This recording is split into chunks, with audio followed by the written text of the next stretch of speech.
Let's take a ride. More to come in this marathon of John Michael Godier's Event Horizon. Dr. Lorimer, welcome to the program. Thanks for having me. It's great to be here. Now, Doctor, you discovered one of the most interesting phenomena that we've seen from the universe in modern times. In 2007, you discovered the first detected fast radio burst. How did you find that? Yes, so the fast radio bursts were first discovered quite by accident just over a decade ago. So back in 2006, I was working with an undergraduate student called David Narkovic. We were looking at archival data taken with the Parkes radio telescope in New South Wales, Australia. And we were looking at the time for bright individual radio pulses from the Magellanic Clouds, which are satellite galaxies of the Milky Way. These data had been searched for pulsars before, which are continuous streams of pulses, but they hadn't been searched for bright pulses. And so that's what we were up to at the time. And we literally stumbled upon this really bright pulse that turned out to be the first representative of an entirely new astrophysical phenomenon, which we now know as fast radio bursts. And so it was tremendously exciting at the time, but really quite like many things in science, so somewhat by accident. Now, these are you detected this burst from, as I recall, the Small Magellanic Cloud. That's right. As you said, satellite galaxy of the Milky Way. Now, we have not detected these in the Milky Way itself, correct? So we haven't detected fast radio bursts in the Milky Way, but astronomers have been studying individual pulses from what we call pulsars in the Milky Way for now over 50 years. And so we were using many of the tools that we and other people had developed over the years to search for these pulses in the data. And the pulse that we stumbled upon was actually just a few degrees south of the Magellanic Cloud, the Small Magellanic Cloud. So it wasn't actually in the cloud itself, and it turned out to be way beyond that, several billion light years away, we think. So it was something in a distant galaxy that appeared to be traveling through the Magellanic Cloud. It was in a distant galaxy that was just far behind the Magellanic Cloud. So it wasn't anywhere near the cloud itself. It just happened to be close on the sky. Now, that seems to be a common theme with fast radio bursts, is that they are distant. They're phenomena that happen in other galaxies. Now, they also appear to be, whatever is causing them is a very special circumstance, a very unusual circumstance, like a enormous magnetic field or something going on there with possibly neutron stars. What do you think the mechanism is for creating a fast radio burst? Well, there could be multiple different populations of these bursts, but I'm inclined to start with mechanisms that I've seen in action before. And so, as I mentioned, we have been and still are studying radio pulsars in the Milky Way for half a century now. And we have some understanding about how they generate these pulses, and that comes from the enormous magnetic field of the neutron star. As it rotates, the star is accelerating particles off of its surface, and it sends out this beamed radiation. And there are some of these pulsars can emit individual pulses that are thousands of times brighter than the average. So one mechanism is that if you have such a pulsar that once every 10 years or once every 100 years emits a really enormous pulse at the tail end of this distribution of individual pulses, then it could be seen halfway across the universe virtually. So that's starting with something we know, and then you can get more and more imaginative, let's say, with other ideas that are consistent with what we see about fast radio bursts right now. Now, when you see it across great distance like that would imply great energy. So if you have a neutron star's magnetic field producing a signal like this, in a cumulative effect, I suppose is how to say it. What causes that? I mean, is it sort of just a buildup of some sort of energy? Well, it's a large amount of energy. That's correct. What we estimated for the original one, it's something like the amount of energy that we saw is equivalent to what the sun puts out in a whole month. But astronomically speaking, it's actually quite a small amount of energy because it's coming out, what we're seeing is in the radio part of the spectrum. So as radio waves at these long wavelengths, they carry relatively small amounts of energy compared to, say, optical, X-ray, and gamma ray flashes. So gamma ray bursts, for instance, possibly a related phenomenon. They are associated with really energetic supernova explosions. And we are a tiny fraction of that amount of energy, actually. So it's almost like the neutron star doesn't even know that it's emitting these radio pulses. They're such a small fraction of its energy budget. So the neutron star itself has such an enormous reservoir of energy in its rotation and its magnetic field that it's relatively straightforward to produce these types of pulses. So even though they're energetic by human standards, by astronomical standards, they're not quite as extreme. There have been a few FRBs, two, I suppose, that repeat, but at the same time, neutron stars are, as pulsars, repeat because they're spinning. Yep. So do you think there's any relation there between, are we seeing sort of an orientation of an odd neutron star producing these signals that we're seeing them repeat because it's rotating? Well, like I said, the neutron stars or pulsars, we use those two words interchangeably. The ones that emit giant pulses do so in what we call a power law distribution. And so the brighter and brighter the pulse that is emitted, the rarer and rarer that event becomes. And so it's not so much the orientation, assuming that that the magnetic field is pointing towards you in the first place. If you wait long enough, you will see a pulse that is correspondingly bright enough to be detected. And so, like I said, you could once every 5 years get a pulse that is strong enough to be detectable. Now, with these repeating pulses, we've seen the pulses much more frequently than that. The original repeater now, there are hundreds of pulses that have been recorded. And the new one that's just been found by CHIME, less pulses, but they've certainly been occurring more frequently than once every few years.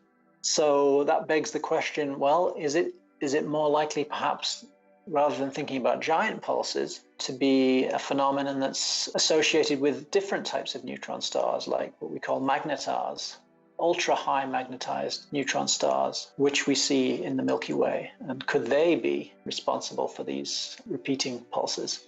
So it almost sounds like a culprit. You have a type of neutron star that has a very powerful magnetic field consistent with a fast radio burst that appears to be affected by a very strong magnetic field, right? Well, the fast radio burst itself could just be a result of the magnetar. So it's the two sources are the same thing. It's like the fast radio burst is the radio manifestation of the magnetar. Now, in the radio spectrum, where are these at? Is this a really broadband signal that transmits, over across multiple frequencies, or is it something more narrow? It's pretty, as far as we can tell, it's quite broadband. So I have to preface that by saying that radio telescopes, they don't, with some exceptions, it's quite hard for them to observe over significant parts of the radio spectrum. It goes from a few tens of megahertz up to 100 gigahertz. There's no telescope that can observe over such wide bands. So, the original fast radio burst was found at a frequency of 1 gigahertz, and within a band of 300 megahertz across, we saw the pulse across that whole band. Subsequent observations, many of them of the original repeater, have shown that the pulse is broadband all the way up to 8 gigahertz. And the recent detections with CHIME show pulses that are going down to 400 megahertz. So the implication is that any given pulse could be seen across that sort of decade of radio spectrum and possibly over wider bandwidths. We just don't have the instrumentation to capture that yet. Now, an instrumentation question. Okay, so radio telescopes can be limited by what they are, as far as what frequencies you can look at. Why is that? Is that an actual physical limitation based on the diameter of the telescope or something like that? Or is it a limitation on your electronics? Well, it's more of a limitation on what we call the front end. It's building a device that can capture the radio signal over a wide range of frequencies. Typically, radio astronomers will build what we call feeds that sit in the front end that are stimulated by the electromagnetic radiation.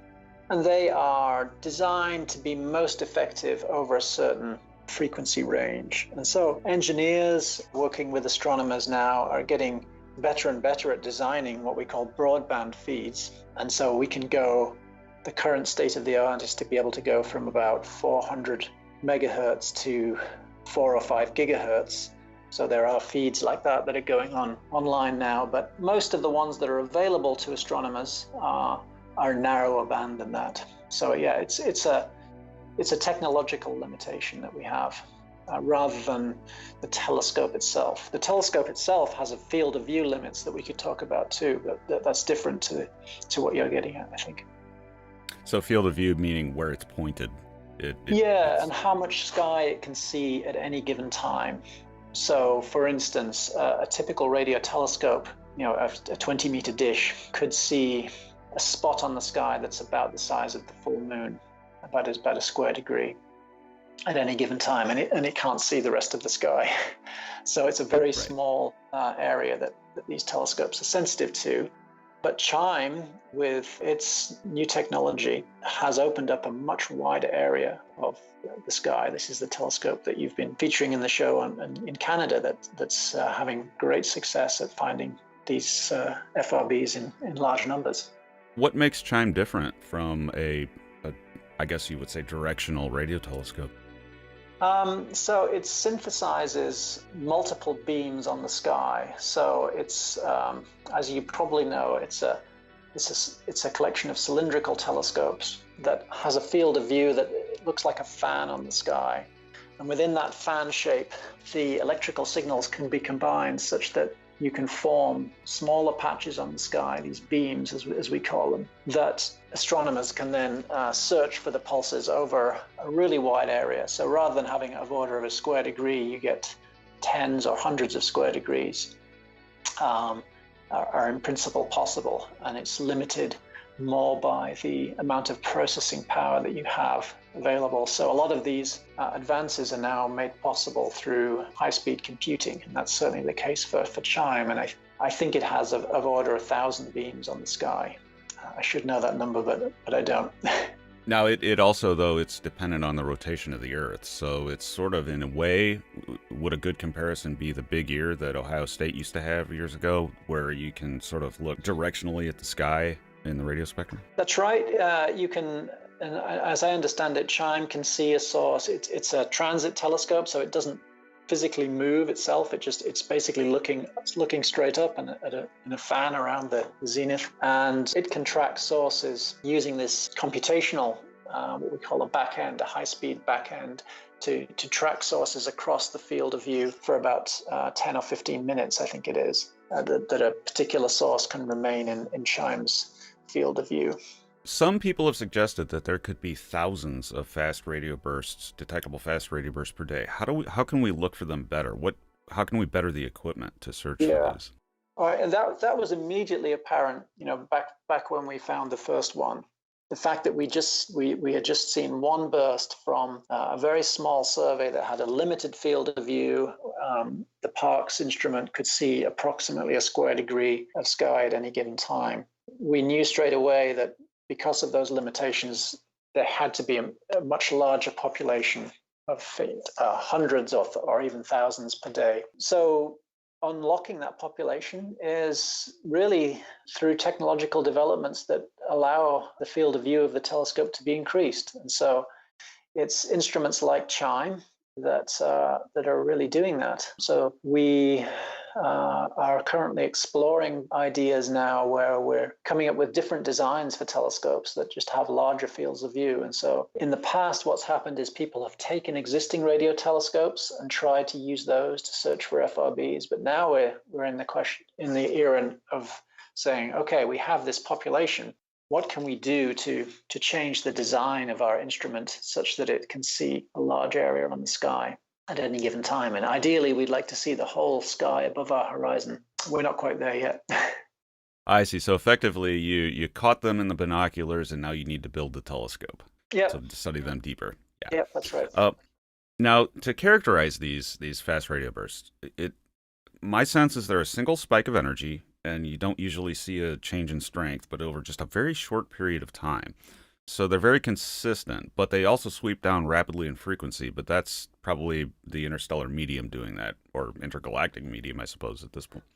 That's right. What would make the consistency of the initial energy released from this neutron star, or whatever it is, What would make that consistent? My sense was that they just don't change in strength very much. Once you see them, they're strong, there they are, and then they disappear. So you have just it, which would imply a burst of energy that's transient, just released in one big burst, and then it stops. Correct. Why wouldn't you? Do you see any kind of an afterglow? I guess is what I'm asking. See. Do you see other effects other than the burst itself from the source? Well, so if it's one of these giant pulses from a regular neutron star or a highly energetic magnetar, and again, you're going to see, because they're so far away, you're just going to see the brightest events. The reason those would be transient is because the beam sweeps past you on a time scale of a few milliseconds. And so the next time it sweeps past you might be a few seconds later, but the pulses that are being emitted at that time are just so weak that you can't see them. So that's one, again, given that we don't know the mechanism yet, I'm free to speculate a bit here, but that would be the explanation within that framework. Afterglows that you're alluding to would be a signature of the local environment around the source. And so whatever is producing the energy in those short bursts is also lighting up the gas and dust around that and causing that to radiate. People have searched for those. In the repeater, there's a transient radio source, a persistent radio source that is possibly associated with it. And for the other FRBs so far, there have been some claims. There's one that's where there's gamma ray emission that's has been proposed to be coincident with one source, but we just don't have enough positional information in general to really pinpoint them on the sky yet. And so that's also been a problem and something that technologically we are trying to overcome. I see. So the fast radio burst, when it goes off, it affects the surrounding environment, which then reacts. And you see some sort of emission from that, like in principle, yes, yeah. Yeah, in principle, yeah. On that, we have to go to break. We'll be back in a moment with Dr. Duncan Lorimer.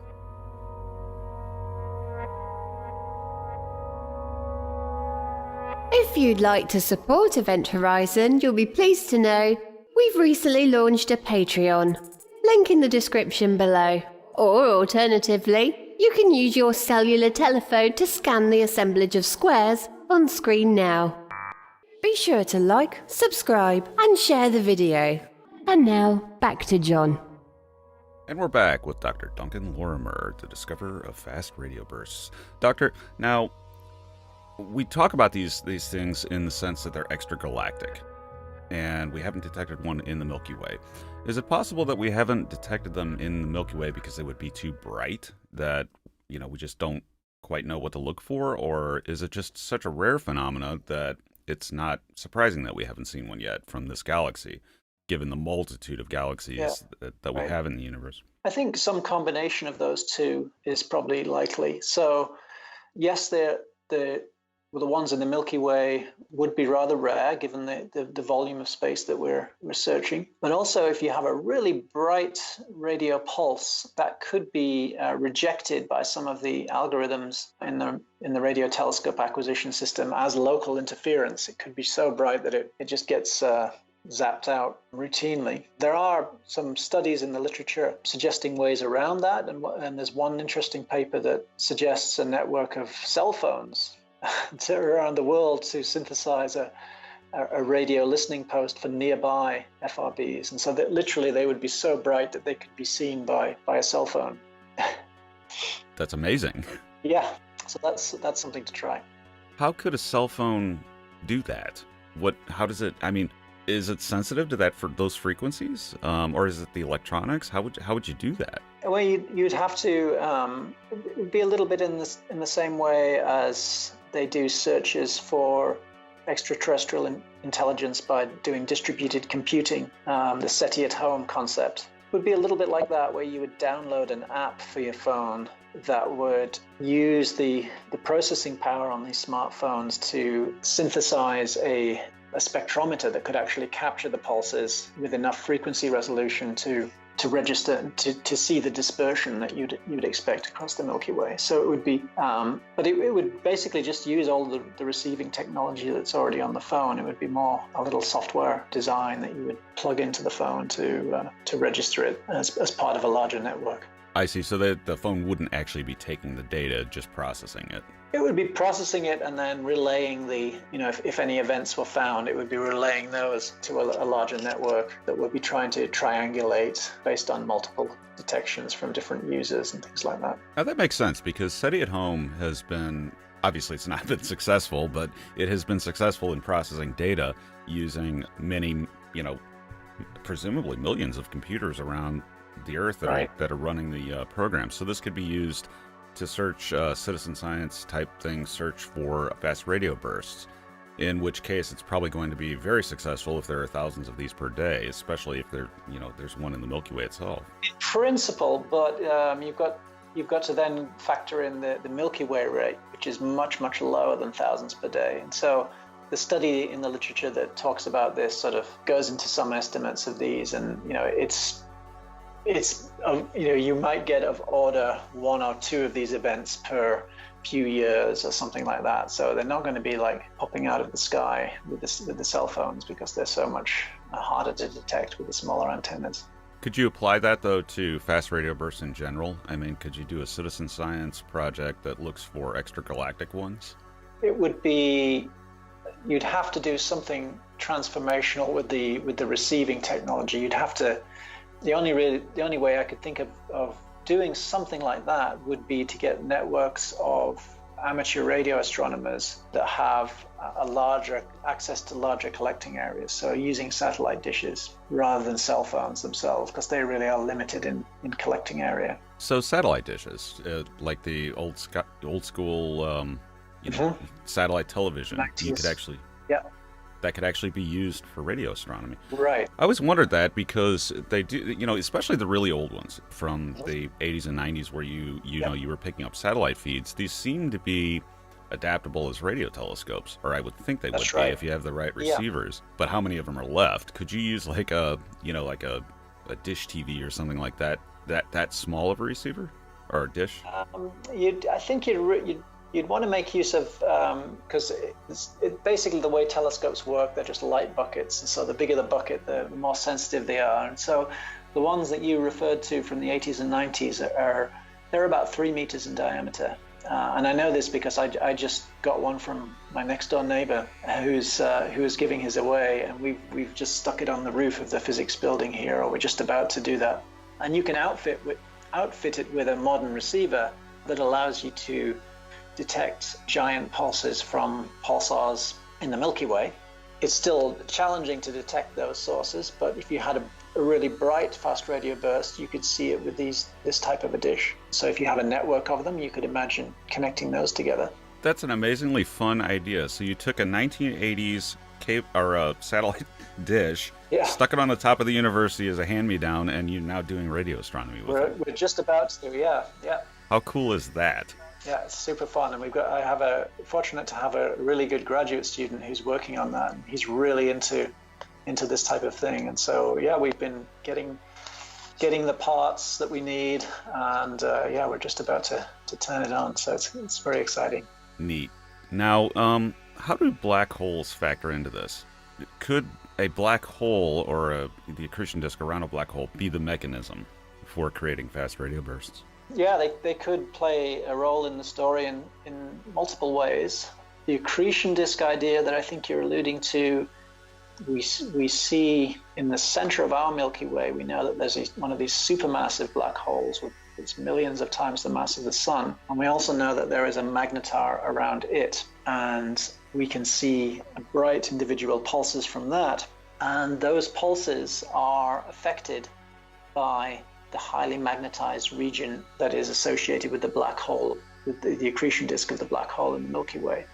So that's been also seen, a very similar effect on the pulses from the first repeating FRB have been seen.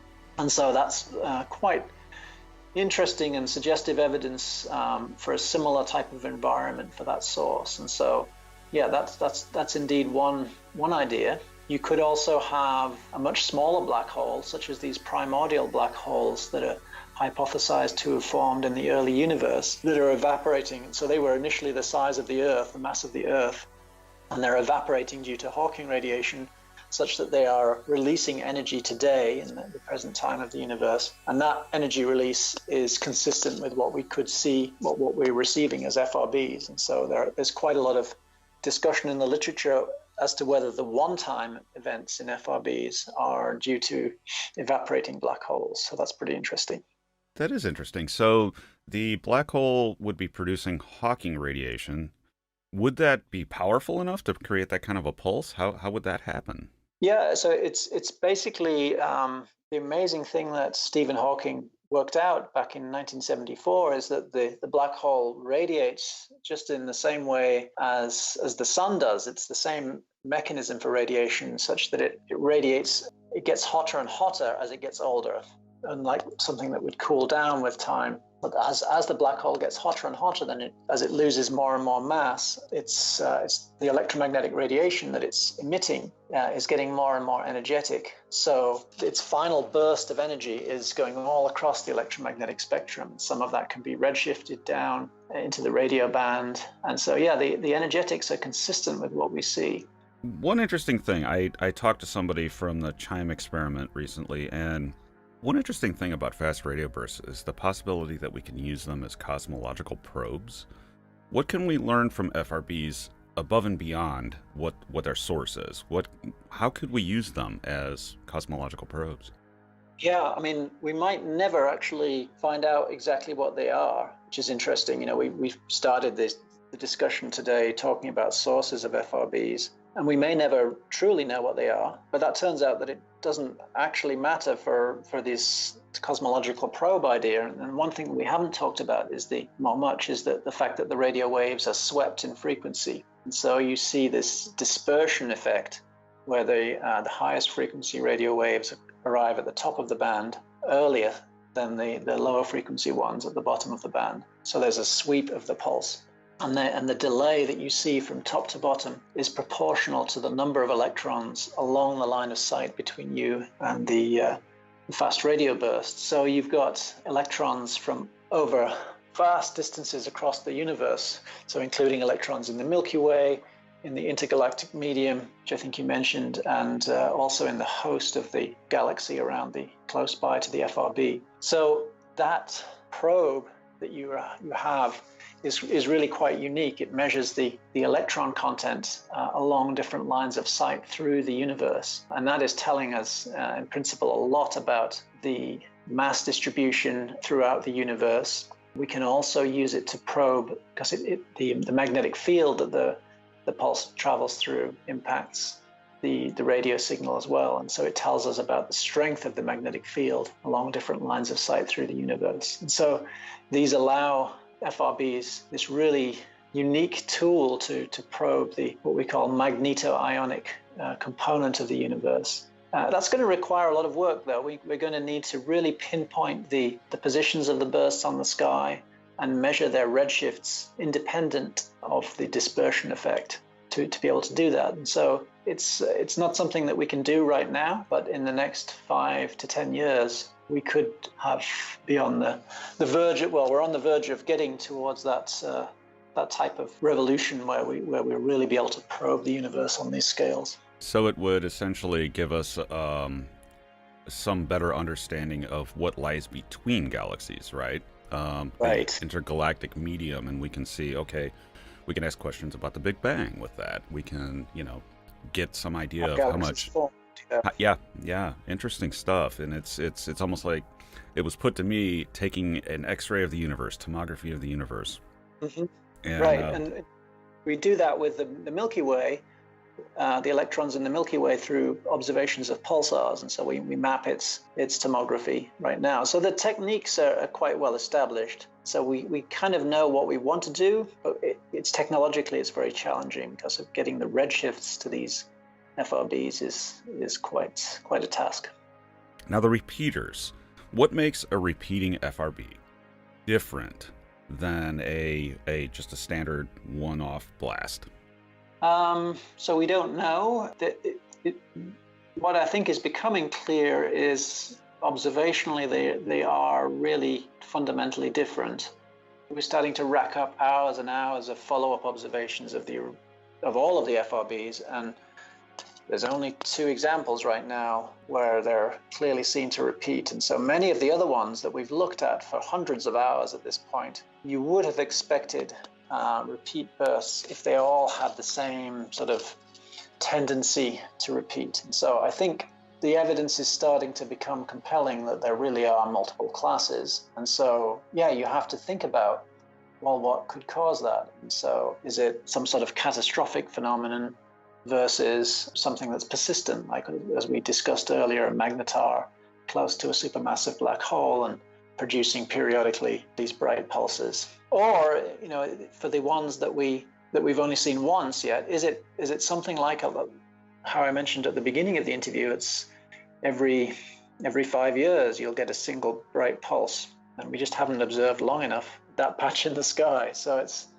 you have to look at all of the angles to understand them. And I think we're some ways from getting to the bottom of that right now. I think it's going to be very interesting in the next few years to quantify what fraction of FRBs really do repeat versus the ones that do not. Well, it'd definitely be interesting because nature tends to have classes. I mean, you can sit there and look at Earth and say it has animals, but it has a whole lot of animals, and they're very different from each other. And that holds true for the universe, in that you could look and see a neutron star in a certain circumstance, magnetar, whatever it is, and then you could look at another neutron star and it's quite a bit different. So you have this. What I'm saying, I suppose, is that we're at the very beginning of the game with FRBs, right? And the rules are not known. Now, you say we may never know what the source of these are. Why do you say that? Well, the reason I'm throwing that out there is because with over 50 years of study of pulsars, we don't truly know how they radiate. Now, we know pretty well that they're connected to neutron stars. The evidence is overwhelming for that. But the actual detailed physical model of how those electrons get accelerated and why they produce the spectrum of radiation that they do, there's a tremendous amount of work going on in that area. But it's just a difficult problem. So to really understand the physical process of FRBs may take a long time, and like I say, may never be fully understood. We should know the environments of them, though. We should ultimately be able to find out, okay, I'm just throwing out some hypotheticals here, but we should say some fraction of the FRBs are associated with this type of galaxy, and they are found typically in this part of these galaxies, either in the core or in the outskirts. Right now, we just don't have the information at hand. As you say, we're in the beginning of the game to be able to really do that type of demographic exercise. So it's going to take a long time for it to be better understood. And like I say, at the detailed sort of physical level, maybe never. All right. I suppose my last question is can you rule out the SETI hypothesis? Can you say this is a natural signal and these are not anything that we should be looking at in SETI? Or is the question open? I think you should still keep an open mind, and so the reason I say that is, following on from my last answer is, there's still lots of holes in our knowledge about the properties of these bursts. Some of them have peculiar frequency structure. They have, they're not constant across the band. They have different types of clustering. That's not to say that I think they might be artificial, but we don't have measurements across all of the band for them yet. We're not at that stage. You could imagine whether is it some form of energetics that are coming from alien warfare. That people have, if you go and look in the literature, there are little calculations that show that the energetics produced by explosions just without meaning to broadcast their existence, but just having it in an alien warfare could be consistent with that. Am I saying that all FRBs are coming from aliens? No, I'm not. But I'm just kind of guarding against thinking that these will be all understood by a single phenomenon. I think they're, 10 years from now, we'll still be in the state where we think that they are mostly celestial objects, but just given all of the surprises that we've seen so far, there might be some oddballs there that just don't fit a picture, and they may be cause for more study. And I think this all just goes hand in hand with the SETI searches that are going on at the moment. Many of the people who are working in SETI are interested in FRBs and vice versa. And so there's a nice community that's developing at the moment that I think has a lot of potential for growth. And so whatever happens, whether aliens are discovered in the next 10 years and they have anything to do with FRBs is up for debate, of course, and only time will tell. But I think what we're doing here in the FRB community is really relevant to what's going on in SETI as well. Now that's extremely interesting. So, have you seen anything, especially in the repeaters, that gives you pause, that to say, could be? To be honest, no. I'm quite skeptical when it comes to things like that. And so the things that I to be fair though, I haven't studied the pulses in detail myself. I'm not directly involved in that. But from what I've seen in the literature, they are the pulses that are there look like analogs of magnetar pulses that we've seen in the Milky Way. But they are weird. I mean, there's no doubt about it. There's some really weird frequency structure going on there. So, but I always try to go for the simplest explanation, and that would involve a natural phenomenon that we've already seen. As do I. I suspect something involving neutron stars. Yeah. Now, Doctor, thank you for joining us today. We're out of time, and I hope you come back with us at some point. Oh, I'd love to. Yeah, anytime. What else will we find? Given that FRBs were completely unknown before 2007, I often wonder what's next. Will entirely new astrophysical phenomena continue to be discovered for which no one has thought of a clean-cut explanation for? I think this is almost guaranteed, and at any moment, something completely new might be found. But this goes for the whole of science. There are still plenty of surprises, centuries worth perhaps, that still lie in chemistry, particle physics, biology, you name it. The universe is a diverse and enormous place, and it may well be that we may never understand the whole of it, such as questions about the earliest moments of the Big Bang, or whether there is a multiverse or not. But that's the beauty of it. The mysteries of science are compelling, and with no shortage of them appearing these days, it's an exciting time to be alive indeed. One of the current greatest mysteries of the universe is one we didn't know existed until 2007. Known as fast radio bursts, these mysterious short-term bursts of radio energy are of completely unknown origin. While we know a bit about them, such as that their origin must be something very small in size, they display behavior that we don't understand at all, such as some of them repeat. Up until now, only one repeating FRB had been detected, but due to work being done with the Canadian Hydrogen Intensity Mapping Experiment, a group of new FRBs have been discovered, including another one that repeats. Today my guest is a member of that team. Shrihar Tendulkar is a postdoctoral fellow at the Department of Physics at McGill University, and the McGill Space Institute specializing in FRBs and neutron stars. You have fallen into Event Horizon with John Michael Godier.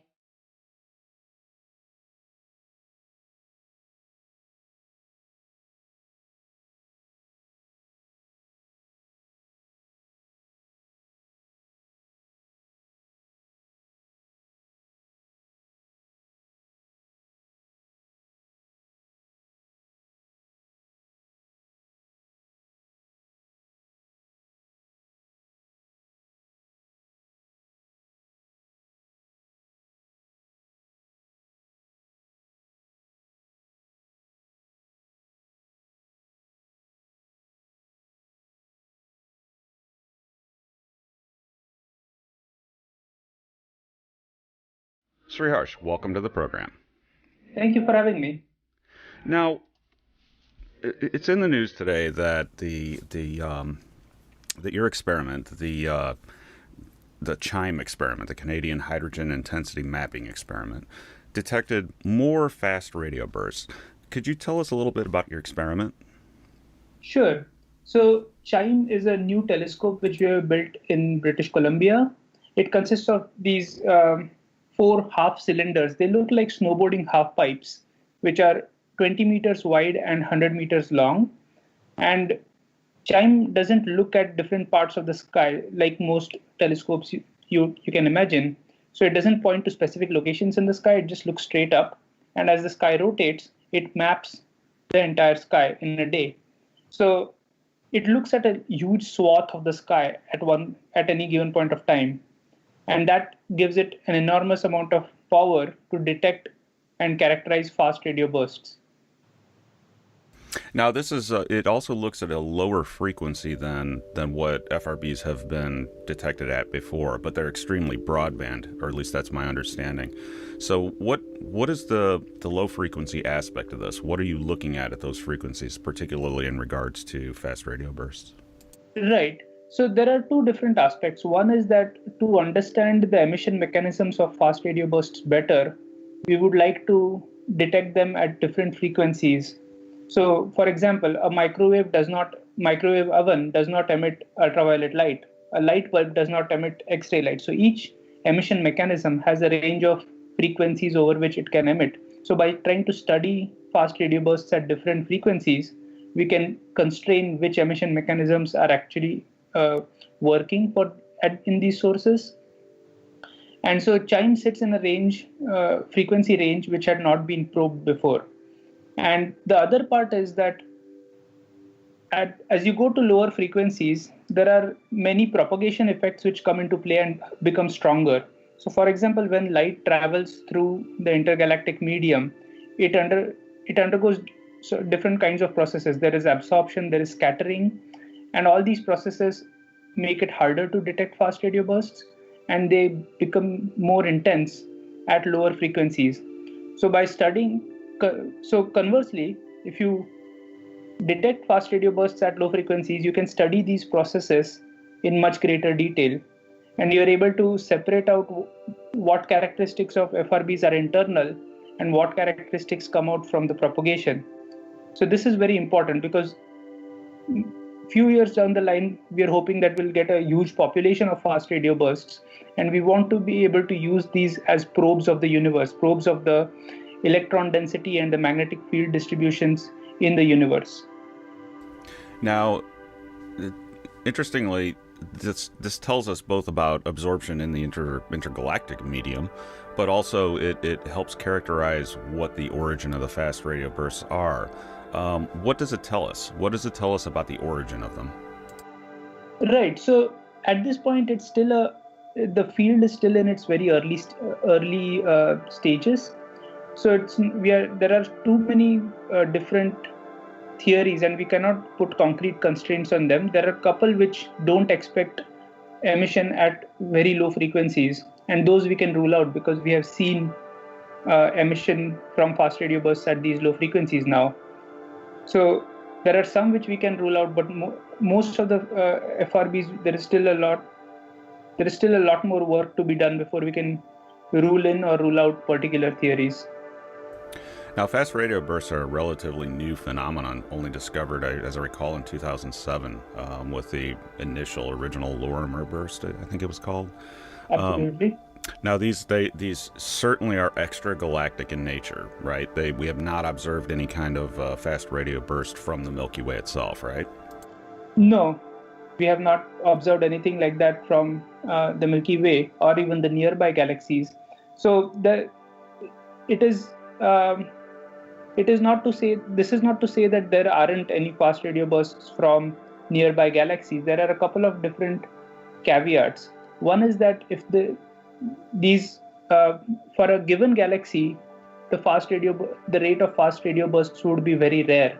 So you would have one fast radio burst in a given galaxy very infrequently. So it's possible that we simply have not yet seen one.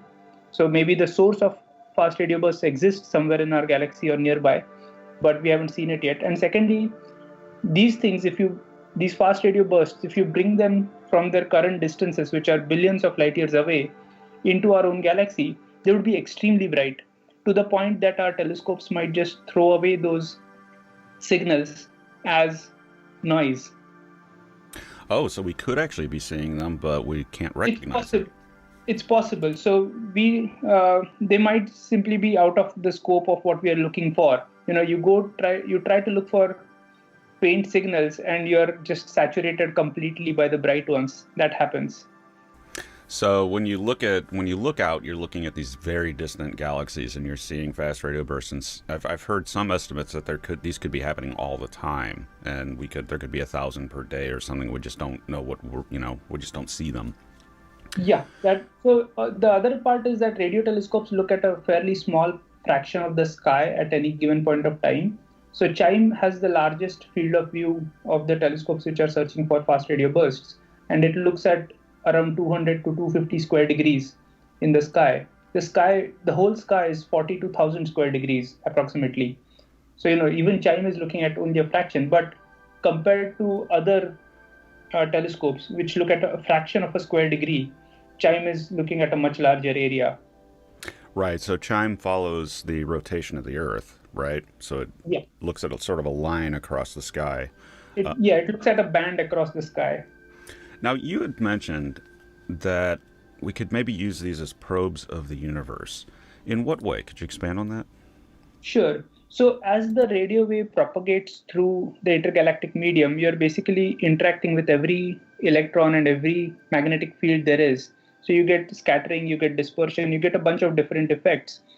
And we can use these to study the distribution of electrons and magnetic fields along the line of sight. So from each FRB to Earth, you can understand the total effect of the magnetic fields and electrons. Now imagine you have a lot of these fast radio bursts. You're basically probing, say, 10,000 different lines of sight through the universe, and these will intersect different galaxies, galactic halos. Some of them will go through galactic clusters, and we can use all of this information together to do a sort of tomography, if you will, of the universe, and to understand how the structures in the universe formed. So wherever there are electrons, there are protons, and so you're tracing hydrogen gas and basically matter in the universe. So FRBs would be a completely independent probe of this very diffuse gas, which other probes cannot reach. So this diffuse gas is too low temperature to emit X-rays, and it is also too diffuse to be seen in optical or visible light. So this thing can be probed only by fast radio bursts. That's astonishing. So essentially, as you said, tomography of the universe, is sort of taking an X-ray of the universe. Sort of. We are taking a radio X-ray of the universe. A radio X-ray of the universe. And I mean, imagine if you got the possibilities, because if you're looking at like a galaxy, with a fast radio burst, you could. That's absolutely amazing, mind-boggling. Yeah, now, I mean, so for a given galaxy, we might not have too many fast radio bursts going through it, because there are a lot of galaxies in the entire sky, and if we collect 10,000, 50,000 FRBs, it's still not sufficient to have multiple FRBs through one galaxy. But statistically, you can make a better constraint on the structure of the universe. So you could essentially, if you had a lot of sources of FRBs and they're as common as they're thought to be, you could do a map of sorts, couldn't you? You could, yeah. So people are thinking about already doing improved cosmology through this. So using FRB datasets and cosmic microwave background datasets to break some degeneracies in their parameters and work better, get better constraints, basically. So you could ultimately create maybe a 3D model of the universe through this? So people are already trying to create 3D models of the universe. There are a lot of efforts from radio astronomers and optical astronomers, and there is a lot of data out there. FRBs add a new dimension. So every data set has some number of dependent parameters, right? So some things are some parameters vary together, they are covariant, and you can't break the degeneracy. And if you have an independent probe, you can sometimes break these degeneracies and get independent measurements. So that is what FRBs bring to the table. It's a new independent probe. A new independent probe of the universe. Now, what we really don't know about these is what the source could be. We hear about odd neutron stars like blitzars and things like that, maybe being the source, or black holes. What is your sense? What do you suspect the origin of the FRBs is? So most theories to date, there are a lot of them, they invoke neutron stars, because to create these brief but extremely bright bursts, you need a very strong magnetic field and you need the source to be compact. And neutron stars fulfill both of those criteria. And you can have different models. You can have a magnetic reconnection in a magnetar, which is a highly magnetized neutron star, and that sort of burst could create a fast radio burst. It could provide the energy to create a fast radio burst. Or you could have something like a merger of neutron stars. So that's another possible model. So you have two neutron stars which are revolving around each other, and eventually, as their orbit decays, they merge, and that creates this massive explosion and possibly a flash of radio light. Now, there are a lot of other models as well, and one of the things I should say that while neutron stars are the most commonly thought of model, there could be other explanations. So there are people who invoke neutron stars orbiting the supermassive black holes at centers of galaxies. There are quasar jets and so on and so forth, which could possibly lead to such mechanisms, such emissions as well. So what about now? Black holes are mentioned as a possible explanation in and of themselves, maybe something going on in an accretion disk or something like that. Do you think there's any likelihood that like a supermassive black hole at a galactic center might be at fault? And the reason I ask that is I've read that the FRBs seem to be in a very intense environment. In addition to magnetic fields, there's also possibly gases and things like that involved, something dense. What do you think about a black hole as a source? So most supermassive black holes are pretty large. So to get this millisecond time scale, you need something which is pretty small. You need something that is smaller than about 300 kilometers. So most supermassive black holes in of themselves are really large, right? And so you can't get these very short time scales from those supermassive black holes. But you can imagine that there are conditions around these supermassive black holes which could lead to very sharp brief emissions. So that's certainly a possibility, and people have put forth models involving supermassive black holes. Now the actual millisecond nature of these, the very short duration at which they emit, that constrains it to a very small object then. Yes. So that really constrains it, because at those energies, what else is there other than neutron stars? But now the other aspect of these is that there appears to be, at least on its face, different types of FRB, in that one type, and you guys discovered the second example of it, where it repeats. So you have whatever it is, it has to be able to repeat at least that class of FRB, opening up the possibility of multiple origins. What was the repeater like? How often did that repeat? And was there any regularity to it, or was it just randomly repeating? Right. So it did not have any regularity to it. There were times when the first repeater, which we observed for the past 2 years, it sometimes would show 30 bursts in a few days, and then there would be times when for months on end there would be no bursts at all, despite our extremely sensitive observations. So it showed some sort of activity going up and down, and there was no regularity. We tried hard to find some sort of periodicity in these bursts, because whenever we have seen pulsars usually we can see a very clear signal of a periodicity.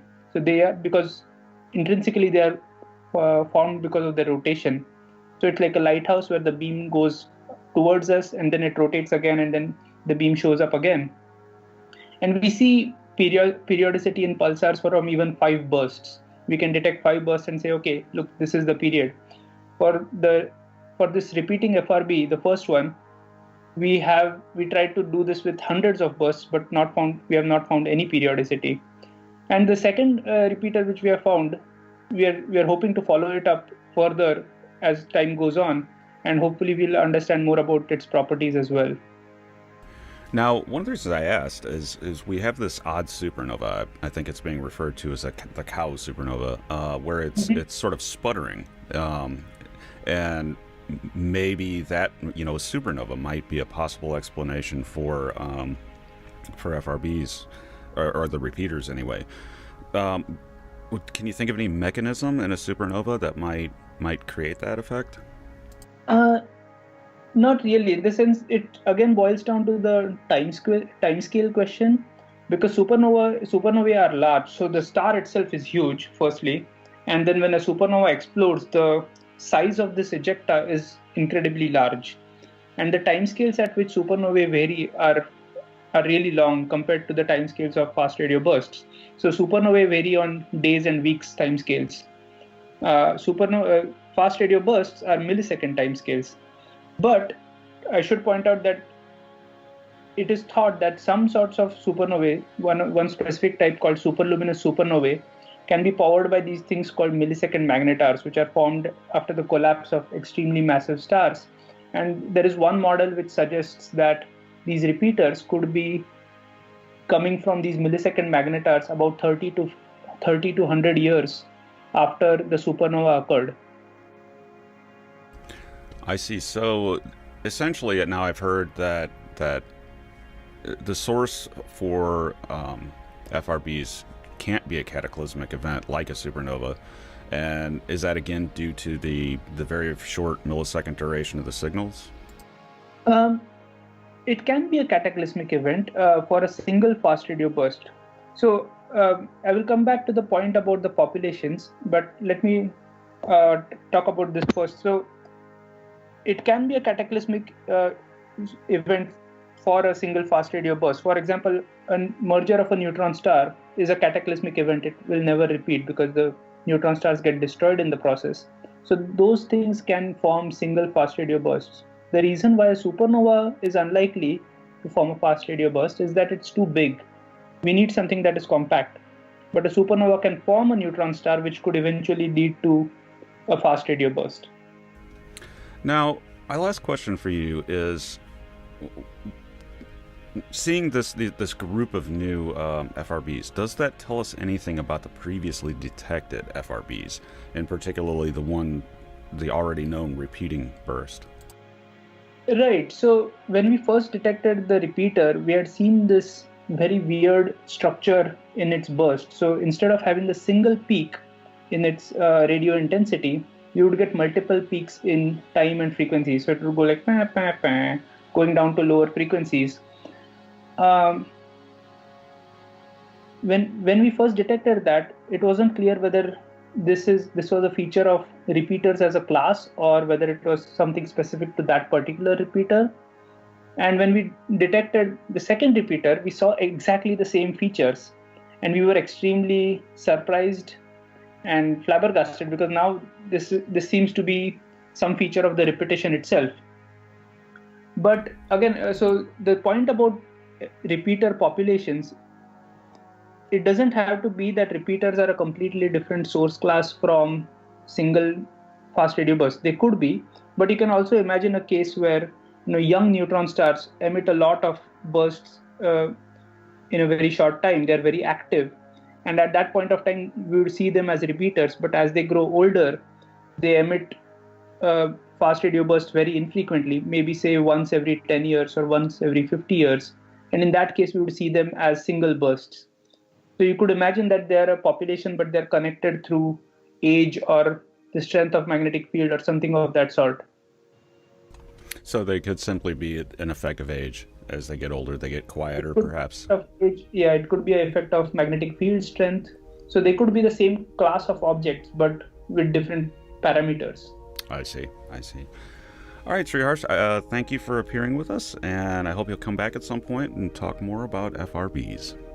Well, thank you for having me. It's not over yet.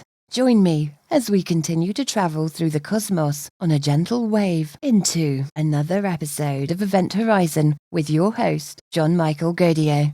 I'm back with Professor Abraham Loeb of Harvard University. And so we were thinking of propelling a spacecraft at a fifth of the speed of light, such that it would reach Proxima Centauri within 20 years. The star is about 4 light years away, so it will take 20 years to reach it at a fifth of the speed of light. And the question: how would you accelerate it to that speed? That's a very good question, because even with nuclear fuel, you don't have enough energy per unit mass to produce a rocket that will reach that speed. So there is a limiting speed that you can reach with a rocket, which is dictated by the energy per unit mass of its fuel. You need a completely different technology that leaves the fuel behind. And one way to do it is by using a very powerful laser beam, a beam of light, shining on a sail and pushing it through the reflection of the light. So it's just like a sailboat being pushed by wind. Here, the push is coming from the reflection of light rather than the reflection of air molecules of the sail. And since light moves at the speed of light, you can in principle reach a fifth of the speed of light. For that, you need a laser as powerful as 100 gigawatt, which we don't have at the moment. And you also need a very lightweight payload and sail of the order of a few grams. And if you go through the numbers, you find that with a few grams a sail and 100 gigawatt shining on it for about a few minutes, it can reach a fifth of the speed of light over a distance that is about 5 times the distance to the moon. Now, you could never slow that probe down. It would just be a flyby, I assume? That's right. Another point to keep in mind is if such a technology was developed by another civilization, we won't notice those probes because they're so small, they don't reflect much sunlight, even if they pass close to the Earth. And they move so fast that when astronomers look at the sky and they see something moving so fast, they immediately assume that it's a cosmic ray or some other artifact. They don't even pay attention. And so such things may fly out through interstellar space and we wouldn't notice it with existing telescopes. Yeah, even if it was a full outright von Neumann probe or something like that. Well, I should say that in that context, that there was the first object that was discovered last year that passed through the solar system. Yes. Oumuamua. Exactly. Yes.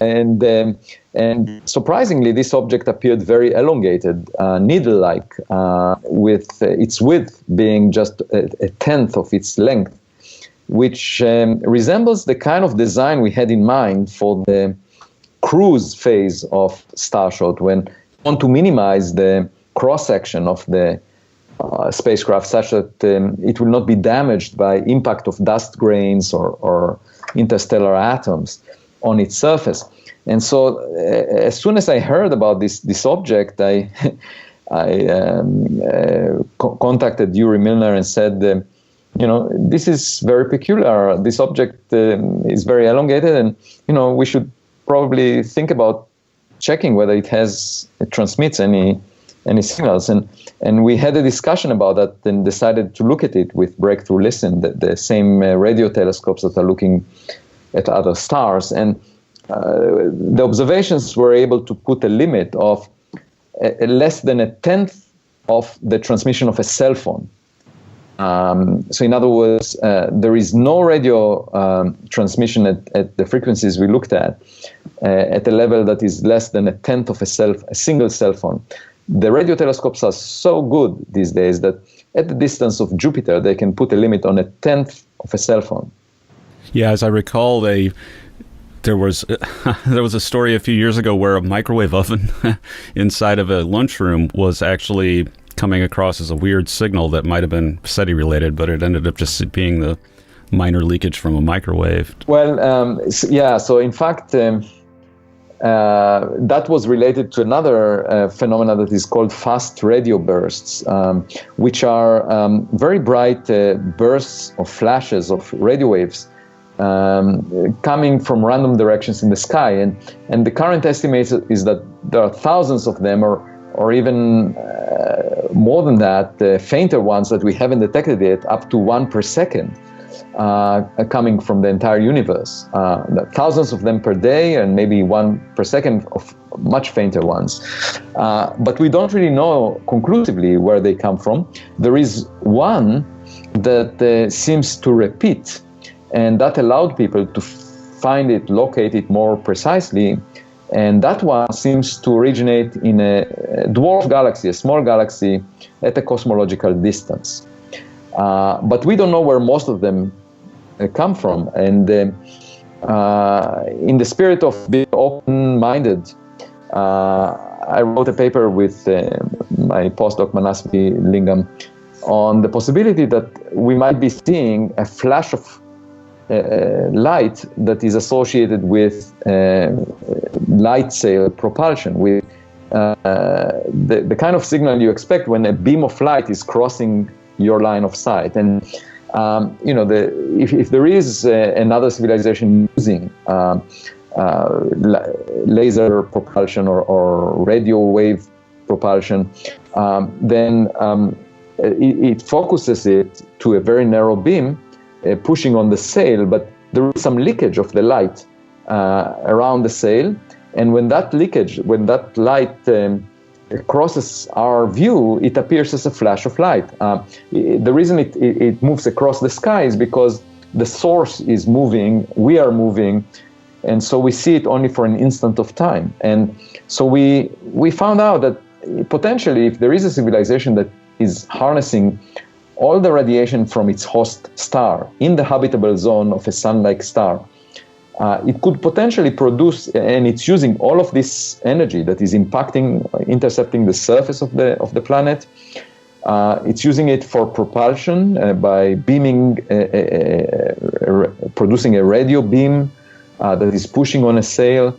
Then, even at cosmological distances, that could be detectable as a fast radio burst. And although unlikely, this is a possibility that should be kept in mind.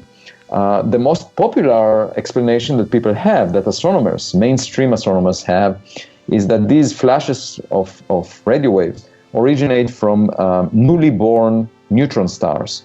Neutron stars are the end result of the collapse of a massive star that weighs somewhere between 8 to 30 times the mass of the sun. When it collapses, the core of the star makes a dense object that is just like an atomic nucleus. It has, but it has the mass of the sun roughly and the size of a city, about 10 kilometers, 12 kilometers. And such a dense object is called a neutron star. And when it's born, if it has strong magnetic fields, it's so compact that it can produce very bright flashes of radio waves. We see much fainter flashes of radio waves from pulsars. These are neutron stars that are spinning and repeating periodically, like lighthouses.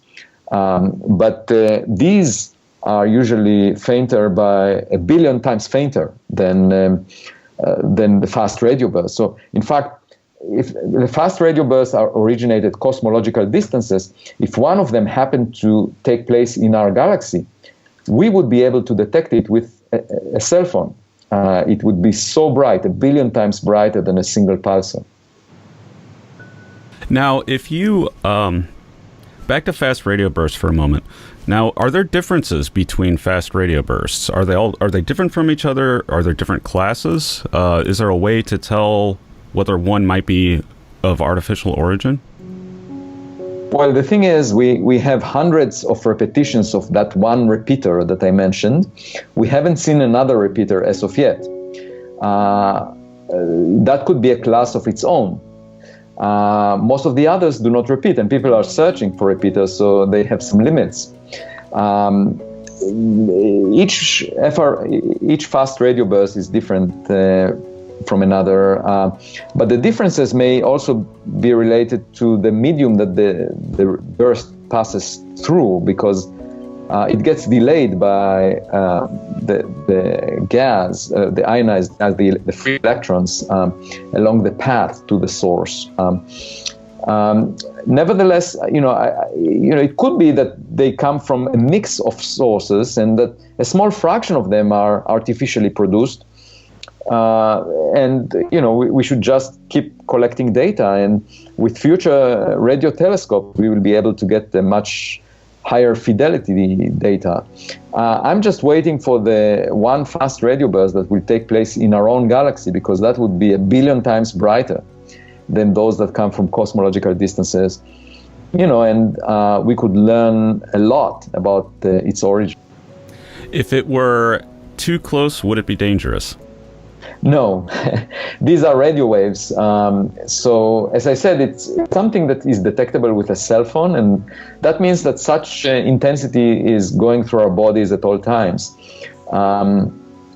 It's nothing much stronger than that. I mean, in terms of, if you ask about the risks for life, the biggest risks for life from astrophysical sources on Earth is coming from asteroid impacts. Every now and then an asteroid impacts the Earth, and there are so-called the killer asteroids that are big enough that could, just like they killed the dinosaurs, can kill us. And there is a program to monitor all these all these asteroids that could potentially cross the orbit of the Earth. And by now we mapped most of, a large fraction of them that are very big. But as you go to smaller sizes, it's more challenging to detect them at great distances. So we don't have a full census. But that's the biggest risk. Then there is a risk from the sun itself. The sun has flares, and there was a giant flare back about a century and a half ago that is called the Carrington event. Back then, we didn't have technology the way we have right now, and so that flare didn't bother anyone. Humans had a rather primitive lifestyle back then. If it would have happened today, it would have caused damage at the level of a few $1 trillion,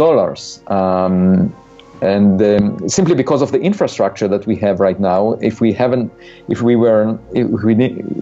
not protect it, it could have damaged a lot of our power grid and satellites and so forth. There is a lot of real estate that is vulnerable to a powerful solar flare of the type that just took place a century and a half ago. And so I actually wrote a paper with Manasvi, again, on the risks from solar flares for our technology. And the risk, the financial risk, grows with time, because we are becoming more dependent on technology. And the more sophisticated our technology is, the infrastructure is, the more damaging would the solar flare be. There is also potential risk of life because the Carrington event changed the temperature by several degrees when it happened, and it also destroyed some of the ozone in the atmosphere at a noticeable level by a few percent. So if there is something more powerful than that, which could happen every 1,000 years or every 10,000 years, that could have some repercussions for life on Earth. And of course, that's the reason why living next to a dwarf star is more risky, because those stars flare much more often than the sun. And then finally, in terms of physical risks, there is a possibility that a star will explode next to us, called a supernova. That's the process that makes neutron stars. But the risk from that is not great. In fact, it's not clear that we should worry about it for the age of the universe, for that being affecting life on Earth at all. I wrote a paper about that as well. So these are the astrophysical risks. There is also a potential risk from the black hole at the center of the Milky Way galaxy flaring up. Again, not very likely to affect us. We are far enough away.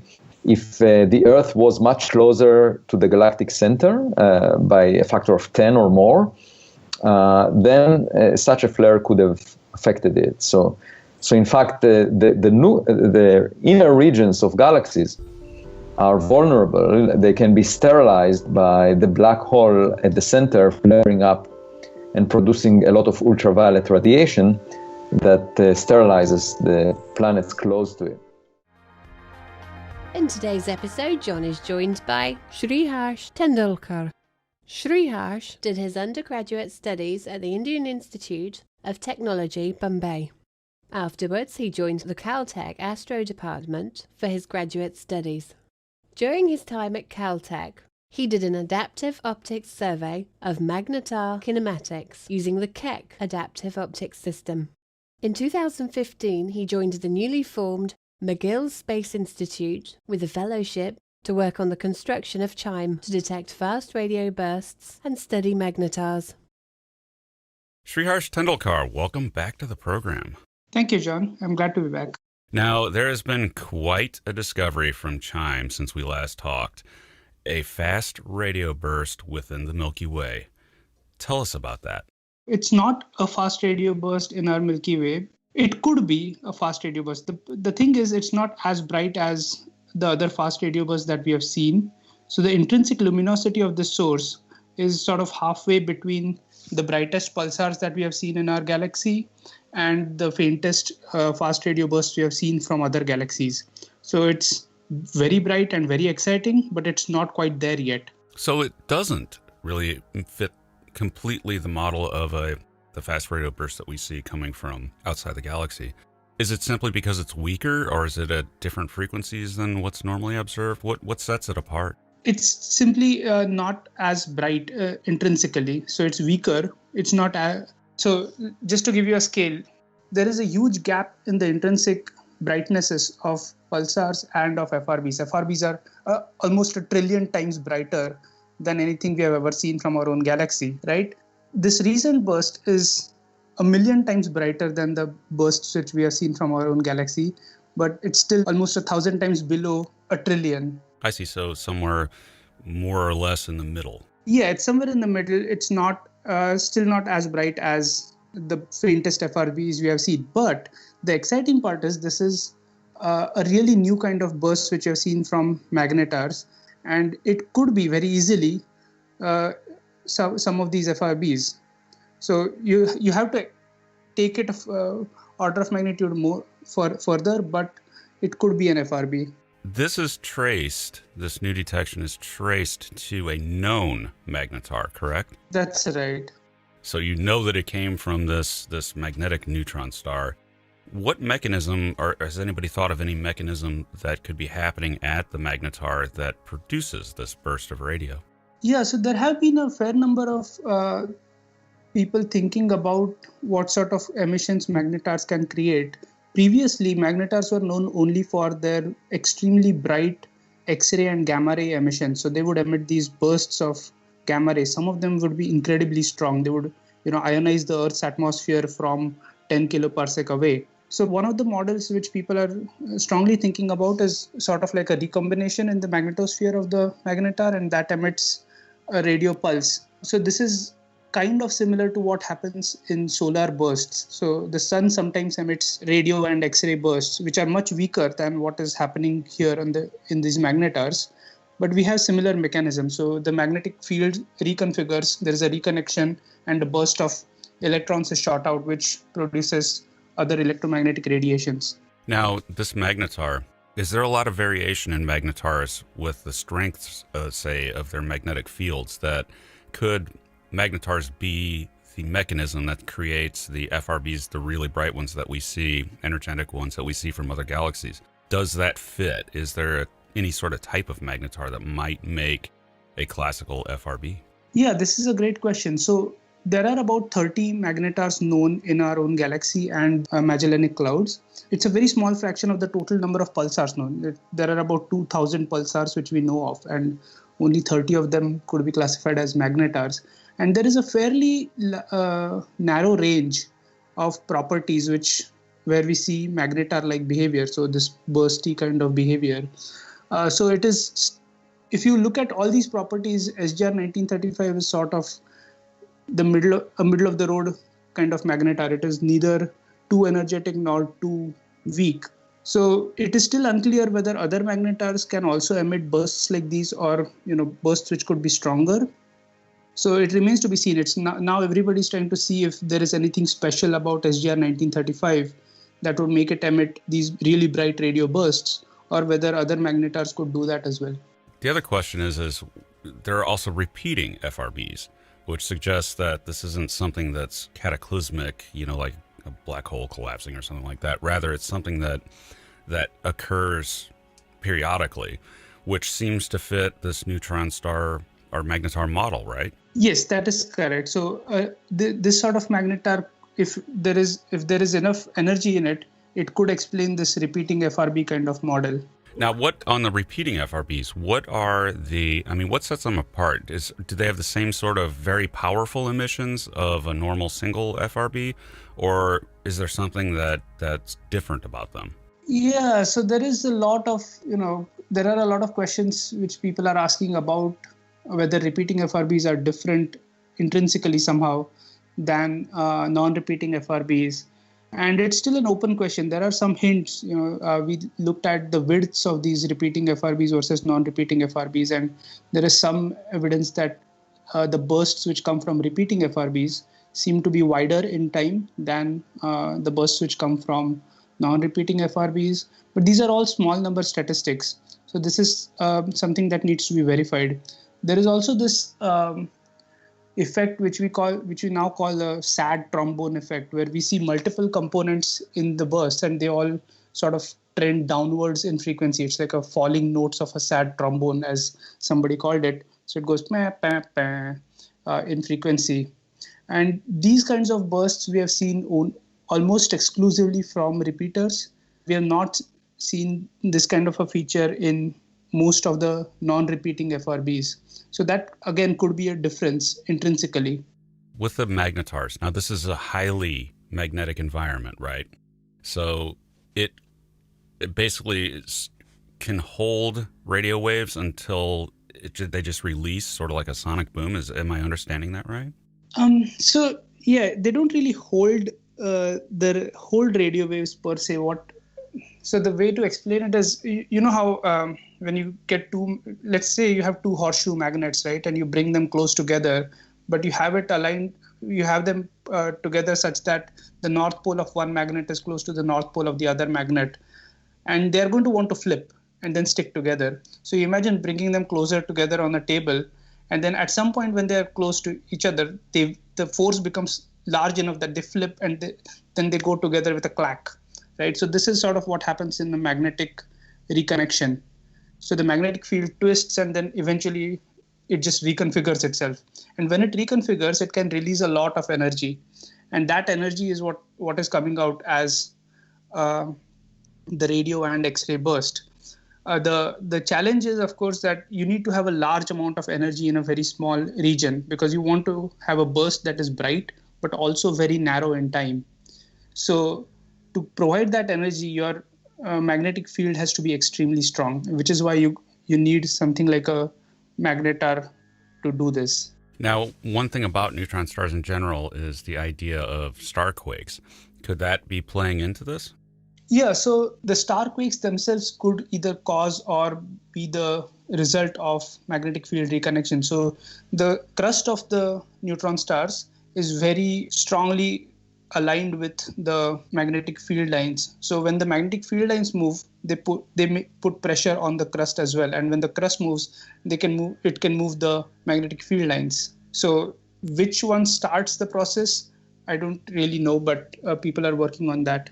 Now with a magnetar, now essentially this is degenerate matter. It's made of just crushed degenerate matter. How does it produce a magnetic field from that, or do we have any idea? That's an excellent question. There is no clear idea about why magnetars have an extremely strong magnetic field. So there are a couple of different possibilities. The one theory is that when these massive stars collapse, they have a magnetic field intrinsically in them. So the sun also has a magnetic field. And when they collapse, if they collapse fast enough, you can actually compress that magnetic field, and you would basically shoot up the strength. But then the collapse has to occur in very specific conditions. The other possibility is something called a dynamo effect, where the turbulence can cause magnetic fields to be amplified when this supernova occurs. So both of those could lead to extremely high magnetic fields. The challenge is to understand what sort of supernovae would lead to magnetars instead of neutron stars. And till now, we have not been able to figure out whether a star which undergoes a supernova will create a neutron star or a magnetar. I see. So it's very conditional and specific to the conditions of the collapse of the star. So, which I assume has a lot to do with the type of star or the specific conditions of the star that's actually collapsing, right? So that's right. So we do know that you need a massive star to collapse and create a neutron star or a magnetar. But other than that, whether it has to be spinning fast or whether there is some binarity involved, we don't really know. And that could perhaps maybe be the origin of why this FRB is not as powerful, if it is indeed an FRB, is not as powerful as ones we see extragalactically, because conditions might affect that as well, right? That is true. And also note that this is only one burst which we have seen from our galaxy. There could be much brighter bursts from any of these magnetars in our galaxy, and we might have missed them before, or we simply might not have had the telescopes available to see these bursts. So these bursts should be fairly rare, right? Because you would expect one every century or something, the really bright ones, or the slightly fainter ones maybe once in a few decades. So it is possible that we have missed them, and we just have to keep observing longer to see the next one. How does CHIME work? How does it detect these? Right. So what CHIME does is it stares up at the sky and it looks at a huge swath of the sky at any given point of time. So it uses about 1024 antennas to combine and form different beams which look at different parts of the sky.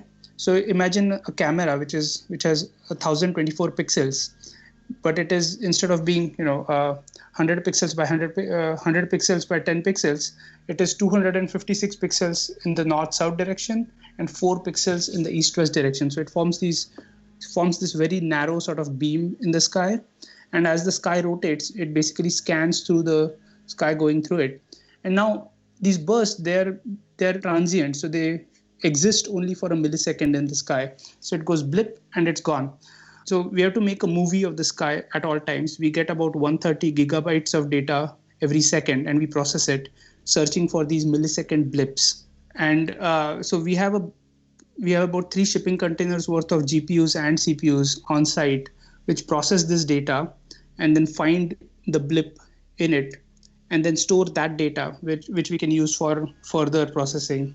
Now, extragalactically, about how many FRBs do you see each, say, year? Typically, CHIME sees a couple of FRBs every day, and depending on how much time we have been on, which is most of the time through the year, we could get many hundreds every year.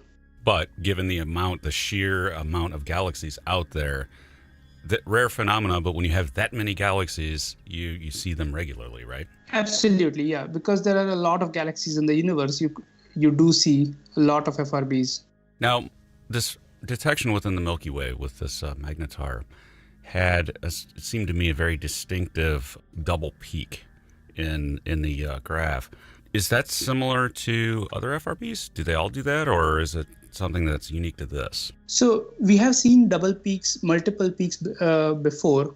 It's definitely not common. There are usually few magnetars which have multiple components in their, few FRBs which have multiple components in their bursts. Most FRB bursts are a single sharp pulse. What we have seen is that the repeating FRBs often have multiple components in their bursts. So this is again another similarity between the repeating FRBs and what we have seen from this magnetar. So say you were a radio astronomer sitting in the Andromeda galaxy, and in the far future you see this. burst, would it look like an FRB? I mean, would it be noticeably weak, or would they even see it at that distance?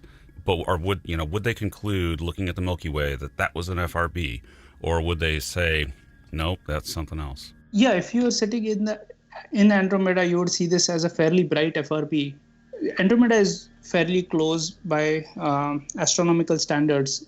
So if you're sitting in Andromeda, you would see this as an FRB, and you probably won't be able to pinpoint you probably won't be able to see the magnetar, where the FRB is coming from. So we have been able to see it with X-ray telescopes in our own galaxy, but you wouldn't be able to detect it in X-rays from Andromeda, given human technology right now. There wouldn't be a particular difference between FRBs and magnetars. So if you put it at a distance, morphologically, you would say, this looks like an interesting FRB. I see. So as a matter of confidence, how confident are you that this is at least probably the best explanation for FRBs in general that we have seen so far? Is this probably it for most of them? I wouldn't say this is probably it for most of them, but it certainly looks a lot more feasible that magnetars can generate, FRB-like bursts. So we have gone back and forth over magnetars as a source of FRBs since the time this field started. So when FRBs were first discovered, magnetars were the preferred origin of FRBs. But then they sort of lost favor when a couple of these FRBs were found to be in dwarf galaxies or in elliptical galaxies.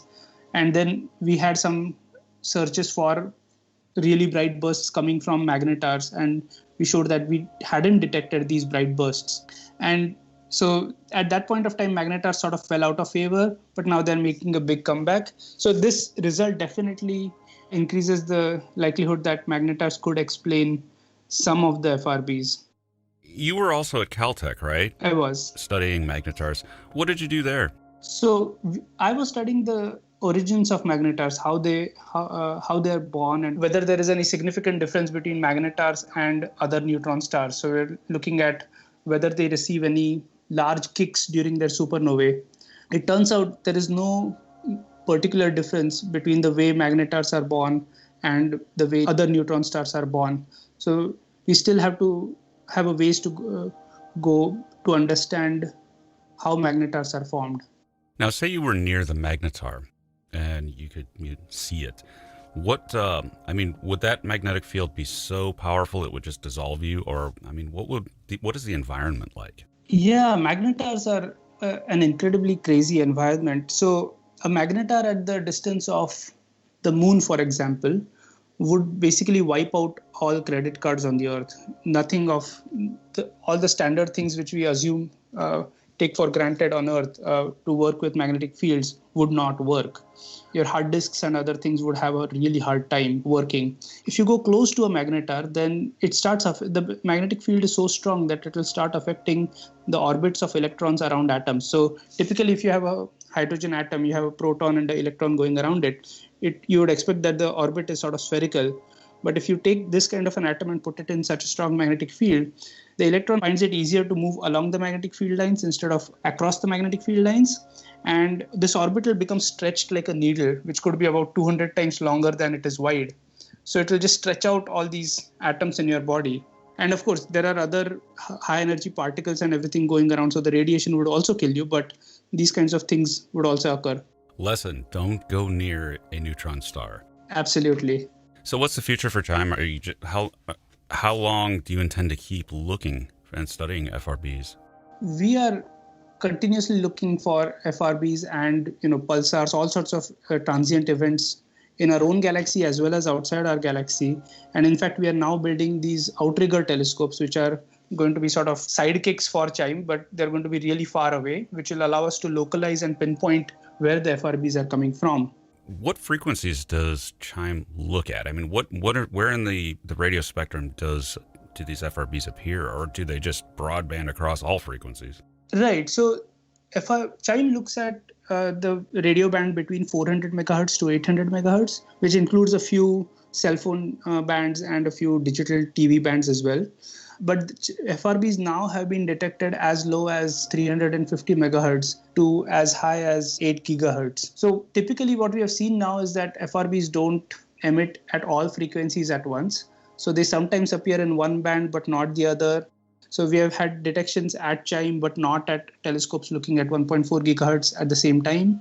There have been other observations where there is a burst at 350 megahertz but not at 1.4 gigahertz. So we do know that when FRBs occur, they occur in sort of what we call band limited forms. So they would exist only over maybe 100 or 200 megahertz of bandwidth, and then they don't show any sort of emission outside that. But it is completely stochastic. I see. So that's you wouldn't want to call it narrow band, but it's generally not not a huge frequency range. Absolutely. So we have seen some sort of FRBs where the spectra shows narrowband features, but in general, nobody would call FRBs narrowband. Now, you mentioned interference.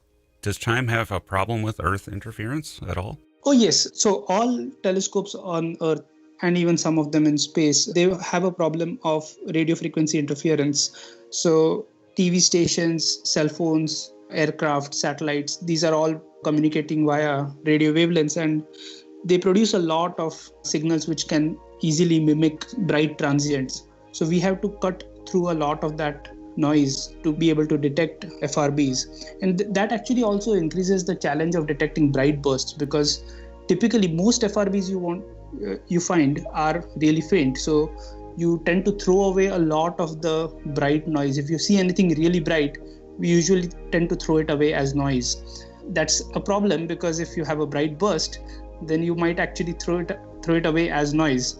So it's when we design this pipeline for the software pipeline for detecting FRBs from the data, that is always a challenge. You have to be careful not to throw out the baby with the bathwater. I see. Makes sense. All right, Shrihar, this was yet another fantastic discussion. And next time you find yet another bright burst, I hope you'll come back and visit us again. Absolutely. Thank you, John. It was a pleasure talking to you.